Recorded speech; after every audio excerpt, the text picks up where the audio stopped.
Don Mazzella here again for Small Business Digest.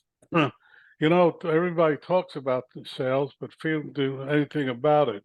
But we have hopefully have somebody on here that knows a little bit about sales and something more, especially as people are telling me the world of sales is changing. Sam Clemens is with us, and we welcome him to the program. Thank you, Don. It's a pleasure to be here. Sam, first, as we ask all our guests, tell us a little bit about yourself personally, then about your company, and then finally a website. My about me personally, my background is I'm a builder. I come from the product side of software. So currently founder CEO of Reprise, but before this, had been founder head of product of Insight Squared, was a sales analytics company. And before that was head of product for HubSpot, which was a marketing automation company. I've also, on the side, I do a little bit of teaching for Harvard B School, also in B2B software and entrepreneurship. And I've also been a partner at Accomplice, which is a seed stage VC in Boston, where I invested in seed stage B2B software. So the general theme is I'm a bit of a one-trick pony, if you will. B2B software and really the build side of things. I like that you said I'm a builder. We seldom get that on this show. But now you have a company now? Yes. Sorry, it's called Reprise, Reprise, reprise.com.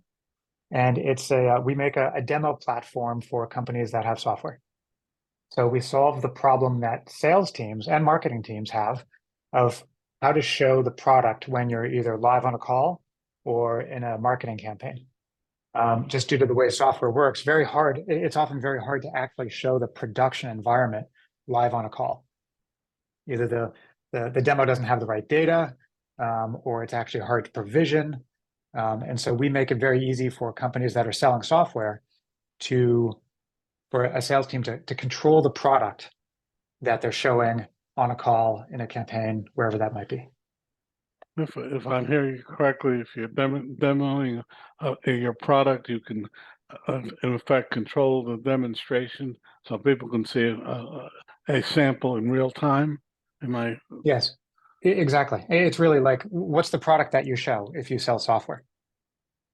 Many companies, they may show screenshots of the software in like a slide presentation, but in the modern day and age, like buyer behavior has changed over the last 10 years.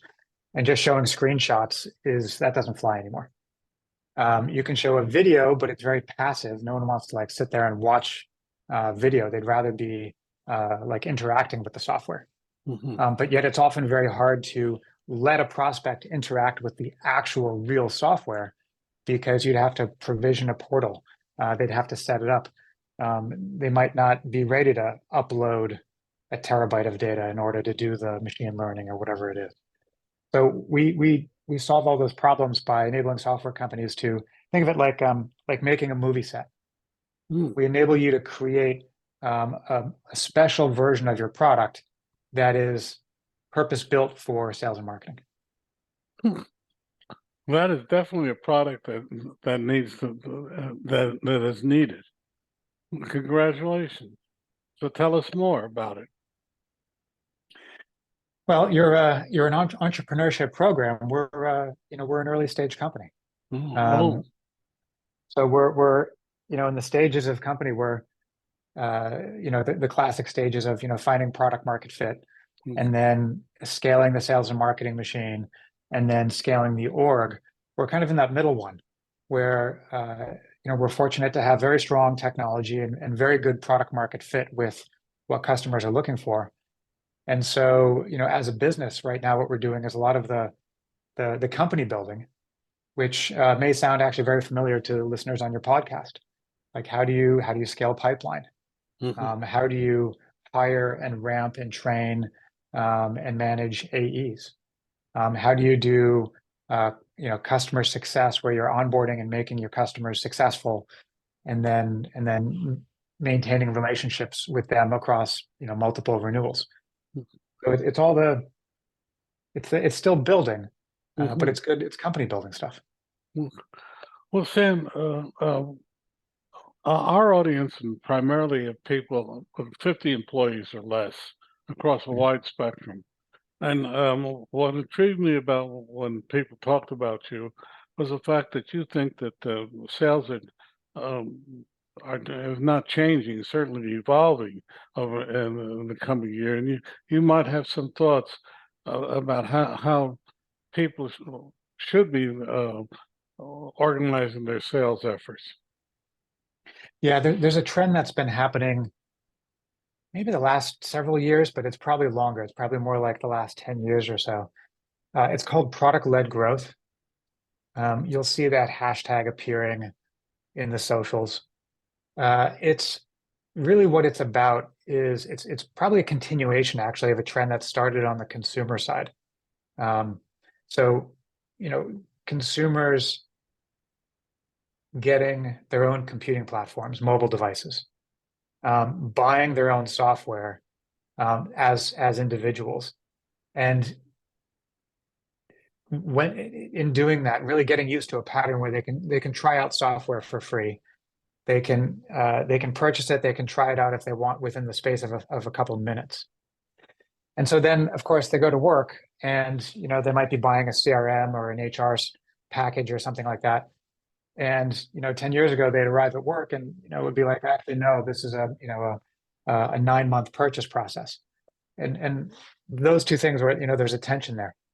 Basically, consumer changes in consumer buying behavior for software started impacting, just because they're human, their expectations for how they buy software when they're at work. They started expecting, well, why can't I see the product and just try out the product like upfront? Why do I have to jump through hoops with a sales team and qualification and everything else? And so that's really a trend that's been happening for about 10 years, where buyers in software across all company sizes, whether it's SMB or large enterprise even, are now expecting to be able to experience the product far earlier in the sales funnel than 10 years before. Well, many times now in the small business space, people are invited to a 10-day trial or even a 30-day trial of a product. But it still requires some time to get up to speed. Sometimes it's just 29 days just to get to understand the product. What our research indicates is a lot of smaller companies want to get these bigger more effective packages, but are just afraid of how to integrate them into their workforce. Well, Yeah, that's exactly the problem. Is one way to allow a prospect to experience the product upfront is through free trial. But as you mentioned, free trial is not a one size fits all if you're the company who's offering it, because free trial has pros and cons. For a product that is easy to set up, yeah, it works well because a prospect can come in a free trial, and in 30 days they can easily set it up and try it out and basically get to the aha moment where they're like, okay, this is valuable. I am going to write a check and buy the software. But not all software fits in that easy to set up. I can get to an aha moment within 30 days. A lot of software requires integrations with, systems that are throughout the company. It might require a lot of data migration. It might require a lot of human being training and onboarding and migration. So there's a lot of times when you might offer a free trial, and sure, your customer could, in theory, sign up, but they're not going to get to an aha moment within 30 days. That's not the way your software works. And so at that point, free trial doesn't really work as a conversion mechanism. You need to find another way where your prospect can experience the product as if they had already gotten to that aha moment without having to do the work of actually getting there. Well, that's what your product eventually helps to do. Am I right? Yes, that's the problem we solve, is how do you get prospects to the aha moment of seeing value in a product without having to go through the work of actually setting up a free trial and doing whatever the data migration or the human training or all of that work might be. Well, someone in one of our focus groups, someone said to us, the real problem is that I have 3 or 4 different products. How do I get them all to talk together? That seems that apparently seems to be the biggest problem. How do you get the various products to talk to each other? The manufacturing and the finance, for instance. If you're, we're talking small business, we're not talking the large enterprise. Our audience is small business, and what we find is that people kind of look at them as one segment, and their products are very good for big companies, but work very not very well for small companies. And one of the biggest issues is integration. Mhm. How do you attack that problem in the sales cycle? It's a real problem. It's not a problem that my company addresses, but Mhm. I'm very familiar with it. As I said, one of my previous roles was I led product for HubSpot. HubSpot's target customer is the small business. They make I think the dominant marketing package platform in the world for small businesses. And yeah, a lot of the pain point that we solved at HubSpot was not being the most powerful marketing system, but being the system that was easiest to use because it integrated, to your point, it integrated with all of the things that might be happening in that small business's ecosystem, all the things that owner, that entrepreneur was thinking about when they thought of marketing. It was an integrated suite. That was what Right. made HubSpot so powerful. Well, having said that now, well, in general, what do you see the sales for, not only for software but for other products changing over the next couple of years? Oh, you ask hard questions. It's the crystal ball question. Mm. Yeah, Um, you strike me as a kind of guy that kind of looks at that. huh. I think you're going to see a continuation of, some people call it the consumerization of software. You might also call it product-led growth, but I think you're going to see a continuation of a trend towards uh, pulling down the barriers between buyers and the thing that they want to buy, basically making it easier and easier for buyers to access uh, the product that they want to buy. And that might happen on the payment side through all the payment technologies that are out there these days. It might happen in how the product is provided through, online technologies, be it mobile device or desktop or some blend. But it's also probably in things like sales and marketing processes where it's getting easier and easier for prospects to directly experience whatever it is that they're researching. I think there's a Gartner stat out that just came out, which is pretty interesting, that said only 5% of a buyer's time in researching a product is actually spent with a sales rep, which says to me two things. One is, if you're selling software, you better make sure that 5% is pretty darn good. But it also says, well, heck, what are they doing for the other 95%? If you're a company, how do you make sure that you're doing as much as possible during the 95%? Hmm. Well, your website again for people who want to learn more about your product. It's reprise.com, reprise.com. Well, let me ask you a different question. Everybody says my product is AI driven. Um, what is your take on that? And to me, I got to be frank. I always take those words with a grain of salt. But what is the role of artificial intelligence in all of this? Yeah, you're picking a bit of a hot button topic for me. I'm a little bit of um, a cynic when it comes to a lot of the terms and the publicity around the term AI these days. My undergrad degree was in applied math, actually doing uh, what was called machine learning. Mhm. And in the realm of AI, broadly, there's like two general approaches.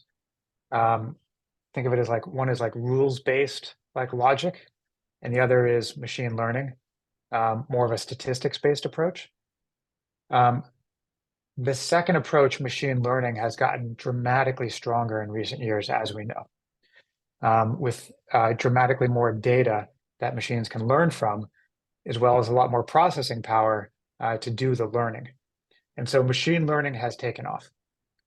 I think machine learning is incredibly powerful at some things, and is really opening doors, particularly when provided with a lot of data to train on. I think machine learning is also um, very, very challenged in other areas. So I don't think it's a one size fits all. I don't think it's a paintbrush that you paint everything with. You just go slap AI on everything. I think machine learning is good at some things and not good at others. AI, in my mind, is like it's the publicity term that is being used when people think about like, you know, sci-fi movies and robots walking around. Um, I think there's a little bit of the term AI engenders a lot of misunderstanding in the industry. So I'm generally not in favor of the term AI. I'm generally more in term if people are actually talking about machine learning, let's talk about machine learning, and then we can talk more specifically about the things it's good at and not good at. I equate AI with and natural food products.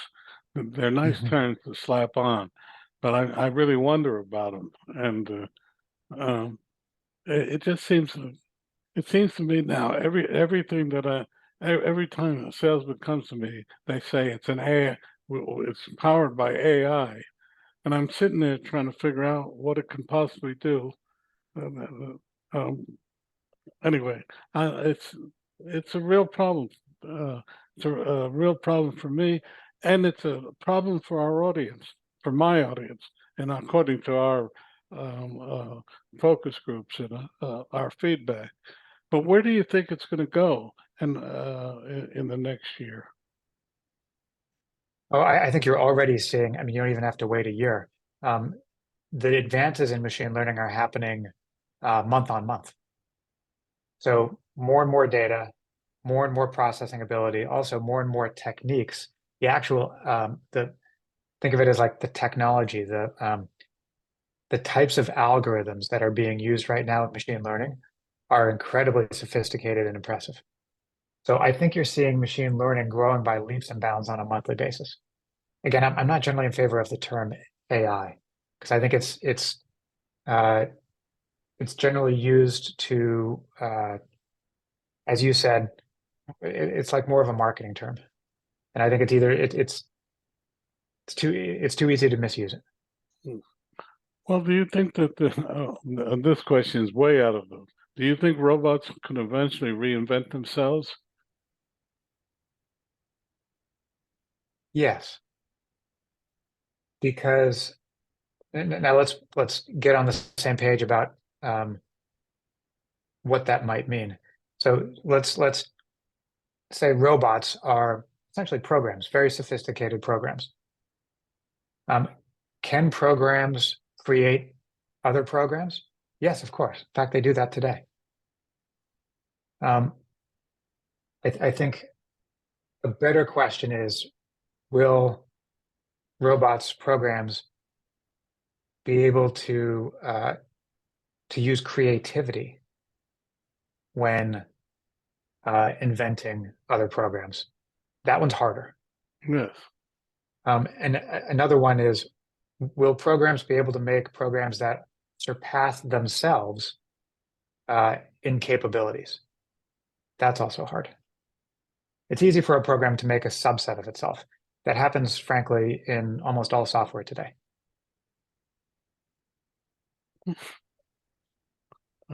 I'm learning a lot.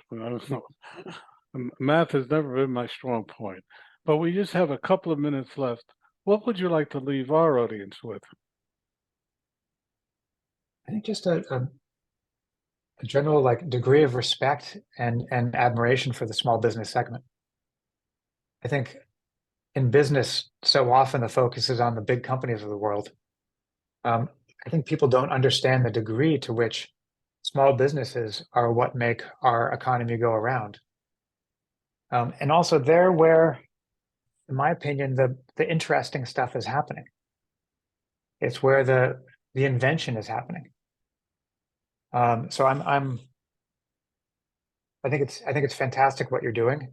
Your podcast, generally enriching the small business segment. And I think everyone listening to this segment, kudos to you Hmm, for having the gumption to start and run a small business.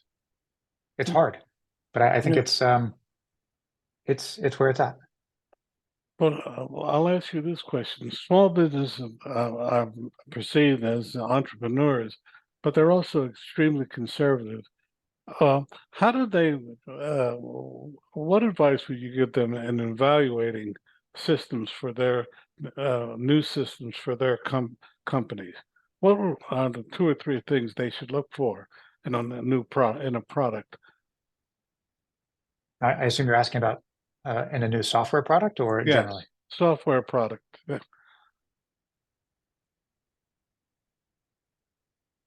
I would look at this hopefully is obvious, but maybe not. I would, at this day and age, I would only buy what are called SaaS applications, um, software that is provisioned over the internet. Don't buy desktop software anymore. A good example is, QuickBooks back in the day came on CDs, well, floppies, and then CDs. These days, anyone that uses QuickBooks is almost certainly using QuickBooks Online.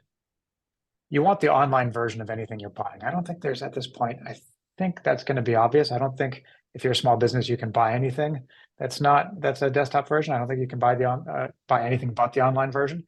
Um, but I would even be concerned, like if you were looking at software and there was a choice for a non-online version, that's probably a red flag. Everything should be online these days.